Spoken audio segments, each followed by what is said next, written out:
Hi, Emily. Hi, Sinky. I'm getting just deer in headlights. Can you guys hear me? Emily, can you hear me? Yes, I can hear you. Can you hear me? Yeah. Okay, good deal. Happy to have you guys on board. Thanks for doing this. And a huge welcome to everybody who's going back in the vault with us. And by the fans' demand, by their vote, we are going back to 2014, specifically a mid-July match against FCKC, 7-1 win by the Portland Thorns. Christine Sinclair, Emily Menges on board. Thanks for joining us, guys. Really appreciate it. Thanks for having us. All right. Let's get to it. July 13th. Help us understand where the club is. You know, you're coming off that 2013 championship, Sink, but at this time, you guys are chasing that fourth and final playoff spot. There's been a lot of new faces. There's been some injuries, new coaching staff. You're 6-4 going into this match. Paul Riley said this is a must win. Would you guys agree as you're chasing Chicago for that fourth and final slot? I mean, first and foremost, I'm glad you remember all this because I definitely don't. Come on, do your homework. Oh my God. I'm like, that was so many years ago. But definitely remember the game and just hearing that and just sort of knowing where the team was at after winning the championship the year prior. Yep. Team was pretty much the same. Obviously different coaches and things like that. And we're just in a spot that we didn't expect to be in, like fighting for our lives come the middle of summer. And just vaguely remembered it was sort of like every game was a playoff match at that point. And I guess we played all right. I guess you played all right. 7 goals, 5 different players scoring those goals, and including you, Sink. But let's keep this in context. This is an FC Kansas City team that at that time, because Seattle lost the night before, at that time, this club was the hottest club in the league. They had won 7 straight. They hadn't lost a game in May. You have to go back to May. So this is a quality club. To drop 7 on them, I mean, and Emily hold them from only scoring 1 goal, that's pretty impressive. Yeah, I remember, well, this was my rookie season, so I do tend to remember this year more than other years in between. But I just remember the biggest thing I remember from this year is how crazy some of the score lines were in general and how we lost like 4-0 to Boston, who was playing their second string that game. Like we had some troubles of our own. And I remember coming into this game, I remember having to fight for our life and kind of banking on other teams, being in a position where we had to bank on other teams losing to help us out. So it wasn't all completely in our hands. I remember this game just being a blast because one, I don't really remember having to do much defending, but it's one of those games where you score a couple early and then it's just fun for the rest of the game. I mean, Sinky Vero scores 2 minutes and 2 seconds into this match. I got to think this was one of those rare times where an early goal gets you guys going and you just took off. Well, I think that's the thing at Providence Park. If we happen to catch a goal early, there's just something about the fans and the noise and the atmosphere in that stadium. And you combine that with like knowing you had to win the game. And there's definitely been a few games throughout the course of my career in Portland where as a team, you just felt like unstoppable. And that was definitely one of them. Emily Menges, I had to search for you on the pitch. I had forgotten that you were wearing number 21. What? Yeah, 21. And then you go to number 2 in 2015 and now number 4. And you originally wanted number 3. What the heck? Help us understand this numerical merry-go-round. 21. Well, fun fact, I'm going to be number 5 this year. So just to prepare, you can find me. So I had originally asked for number 3. And so all of my gear actually from my rookie season, like my name, my tag on my luggage and everything actually does say number 3. And then we found out when they were making the jerseys that it was actually retired in the club on both the men's and women's side. And so I couldn't be. And so our equipment manager took it upon herself to 2 + 1 is 3. And she gave me number 21. And then next year I had the option of switching, and I slowly made my way around the locker room. Okay, interesting. All right, let's go back to the game. Sinky, you guys are up 3-1, and really early, tell me if you remember this, really early in the second half, you miss kind of a sitter. And no, not possible. well, yeah, you kind of do. And the look of frustration on your face, and you kind of clenching your fists and pounding, your quads. It was really interesting to watch your frustration, and you guys are leading by a bunch. Do you remember the header in the 80th minute? It was a flippin' laser. Do you remember that goal that you? I don't. Come on. I mean, what? Do you score a lot of goals via the head in run of play? Occasionally. Okay. The thing I want to know is if Menges scored that game. Heck no. Of course I did. What? Heck no. I don't know. I just throw it out there. Okay, so you guys win 7. I mean, you just make Barnhart look like a sieve. And I love Nicole Barnhart, great quality keeper. And you're scoring left and right. It just doesn't stop. 7-1 at the time, it's a league record for most goals scored in a game. How much momentum did this must win carry down the stretch? Because you ultimately do indeed make the playoffs. What do you think? Em, you want to take that one? Come on, Em. I'm gaining more and more memory as you're talking. Atta, I'm baby. glad you are. Atta, girl. Was this also the year we beat Kansas City 6-3 a different time, I think, too? It was Boston, and that was the next home game, and Sinky had the first ever hat trick. Okay. It's all coming back. Come on now, Sinky. I blew Like into forms. Celine Dion Yeah. song. Well, so those back-to-back home games, think of that. You guys scored 13 goals. You probably only score another 6 or 7 the rest of the season. Goals were tough to come by. That magical period was something else. You guys were scoring all the time in those 2 games. Just a fun. Yeah, it was awesome. Well, and considering we ended up seeing Kansas City in the semifinal too, and did not have as much luck against them. Yeah, they actually had a little sweet revenge, that's for sure. And they eventually win the first of back-to-back titles. Like I said, quality club. For you to drop 7 on them was really unbelievable. Hey, was Becky their center back, one of their center backs at the time? So let's see if Sauerbrunn. I think Sauerbrunn was. They were loaded. Now We should probably ask her. And, you should get back as a team how that. So was. Holiday didn't play that game. He was sick. Holiday didn't play that game, but everybody else was basically on the pitch. That's a loaded team. Right now, Sink. Here's where I'm going to disagree with you. Uh-oh. Yep. So I looked at rosters, and Emily, you weren't there in 2013, and we'll get to some more of your rookie stuff in a second. But Sinky, when you look at 2013 roster, and you don't worry, I'm not change a lot. You did. When Paul came on. I've got new coaching staff. Yeah. Kona's gone. Riley's in. I've got 12, give or take 1 or 2, gone from 2013. 13 new faces. Wow. Yeah. Now think about that. How difficult is it for a team that has massive expectations to repeat as champions? But when you usher out all of those people, bring in all of these new faces, how tough is that to integrate? I think just everything changes, and especially with this league, there's such a long off season. And then, so you're away from, even when your team stays the same, you're away from each other for so long. And then at the same time to try and integrate a new coaching staff, that many new players, it almost feels like you're starting from scratch again.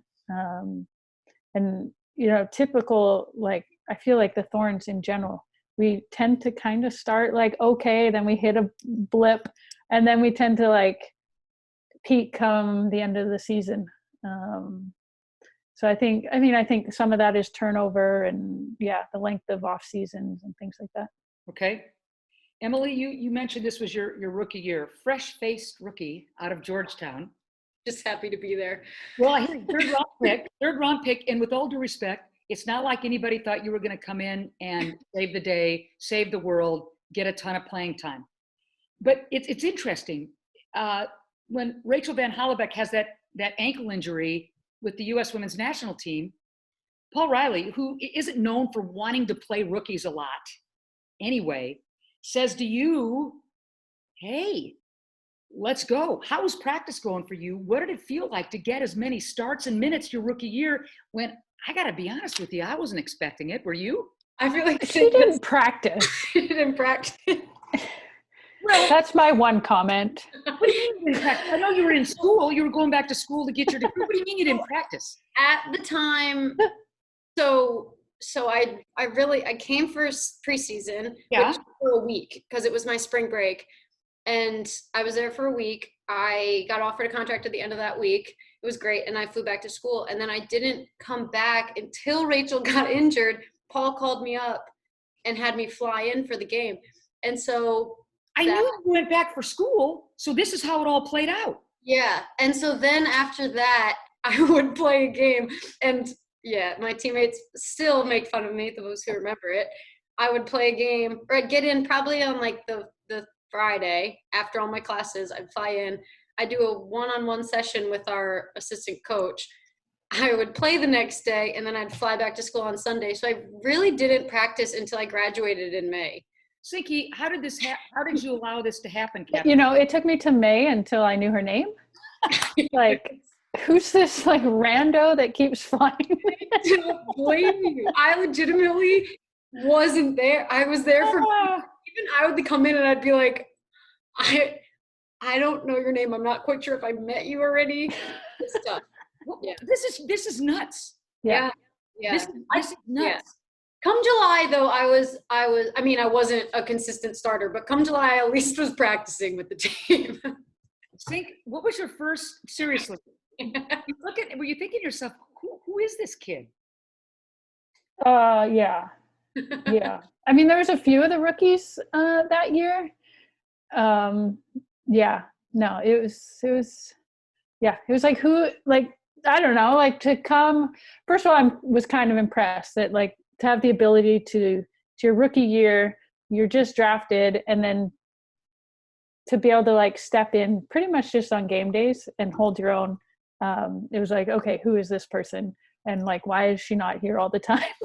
So Emily Menges, I don't know if you know the Allen Iverson rant about not needing to practice, but practice. That's it, Sinky. Yeah, Georgetown. It's something about the Georgetown athletes. Yeah, something like that. Okay. So Sinky, on a serious note, when you're away from the club and somebody else has got to wear the captain's armband, maybe I'm making too big a deal out of it, but I don't take that lightly. The fact that Allie Long, Tobin Heath, and Menges has worn that captain's armband, I think that's pretty impressive. Before we get to you, Emily, Sinky, what do you think? I'm just impressed that it doesn't like slide off her giant bicep. Strong like bull. No, I think just obviously I've been a thorn as every year that Em has been a part of the team, and just to see her like development, both on and off the pitch, has been incredible, and to see her like grow into like such a leader on the team, it's been amazing to see, and now a leader within the NWSL with her roles there. Yeah, she's just definitely one of the players that's like a glue for the team, and I couldn't imagine going to work every day and like Menges not being a part of the team. You know what I mean? She's like that type of player, and yeah, just one of those people that does everything right. You know, carries herself on and off the pitch, just quality. Emily, Have you ever heard her say these things about you? Until she gets like a margarita in her hand, and then it's like, or sorry, a vodka soda. That's whatever. That's high praise, Emily Menges, and a lot of responsibility. Yeah. No, I do think it is nice to hear, because these years have really flown. Like, I cannot believe that I'm starting my 7th year in the NWSL. But yeah, I mean, it's always been an honor to play on Sync's team, and that's the highest praise you can get. Some folks know, and otherwise we'll let others become aware of the fact that you guys are roommates on the road. How did that happen? When did that happen? Who gets dibs on the remote? when all the dust settles? Who's calling the shots there? How, when, remote, go. When? I don't remember when. I don't know, like, I don't know how. Maybe like we're the only ones that other people don't want to room with. Everyone else's hard no list. And like the remote, we actually don't need a remote because we just leave it on Friends. Friends, and when Friends is not on HGTV, we did go through a period where we watched 22 episodes of Madam Secretary in about 48 hours. I got no problem with that. Yeah, that happened. Got no problem with it. But how It's many a pretty years? chill room. I'm not gonna lie. Well, yeah, I hear that. And Sinky, you would definitely keep the chill going. But how did this happen? Seriously. No idea. Okay. All right. I think We're the mature ones. That's we are. I've got to believe something because we do kind of hold the same scheduling on away trips. Okay. Both like our morning. It used to be Panera trips. We don't go to Panera anymore. But like our morning Starbucks trips, Okay. Whole Food lunches. So we pretty much, our routines are pretty similar. Okay. Yeah. But I don't know when. I think you roomed on like your rookie year. I feel like We definitely did not room together my rookie year. Yeah. Well, you think you didn't even know who she was. Until Exactly. So maybe we did room. Yeah, maybe you did. That's true. I think it could have started second year though. Okay. Yeah. Portland Thorns fans are going to eat this up. And even though we went back into the vault, folks are going to want to know the here and now. Where are you guys? How are you staying safe? And what kind of workouts are we talking about? Sinky, Captain Sink, please start. So I am currently randomly in Tampa, Florida. Why not? I was in France with the national team and came through Tampa to pick up my dog, only to be put in 2 weeks of quarantine because apparently France was dangerous. And now I can't leave. So, because there's nothing going on in Portland. My workouts include going to the golf course. You might be able to see my golf clubs in the back. I do see him way back there. And then, I mean, I have access to a field and stuff, so I've been keeping pretty busy, but just a lot more downtime. I hear that. Emily Menges, go. Where are you and what are you doing to stay safe and to work out? Yeah, I'm in my apartment in Portland. I live alone, so yeah, a lot of time with myself and in my head. But I also have access, actually I have a great concrete wall right across the street from my apartment that I can kick the ball against, which is, the business is closed down sadly right now, but I'll be sure to give them business when they open back up since I've been using their wall. Actually, we had a team workout Yeah. and we had to be on Zoom, so I had to be in my apartment. And we all went through the team picking different exercises and everything. And a lot of the exercises included jumping. And about halfway through that, I got a noise complaint for all of the pounding. So I have since told Mark that I can no longer do the Zoom workouts. But yeah, I found places outside, and other than that, it's a lot of time by myself. Well, I'm thinking of it, Em. How did you enjoy Australia? Oh, I loved it. Good. Oh, great. Yeah. I know. I didn't think I was going to have this much of a break when I came back, but here we are. All right. So before we bring this train to the station, what we like to do is give our guests an opportunity for a little shout out to Portland Thorn fans who, like I said, eating this stuff up. Sinky, Captain Sink, Christine, would you please give us a little shout out to your Thorns fans? I would just like to say hi to the best fans in the world. I hope that they're staying safe and staying sane. You guys have made the past 8 years fly by. Can't wait to get on the pitch in front of you again. But yeah, just until then, stay safe, stay healthy. Em, your turn, baby.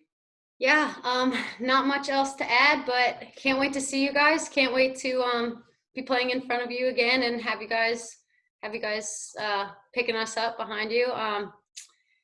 Can't wait for it. I hope it's soon. And Steve, I hope you get back to Portland soon from Tampa, with all due respect to that fine Florida city. I know, but I'm nice and tanned. Oh, well, yes, and I hope your short game is good on the golf course. Obviously.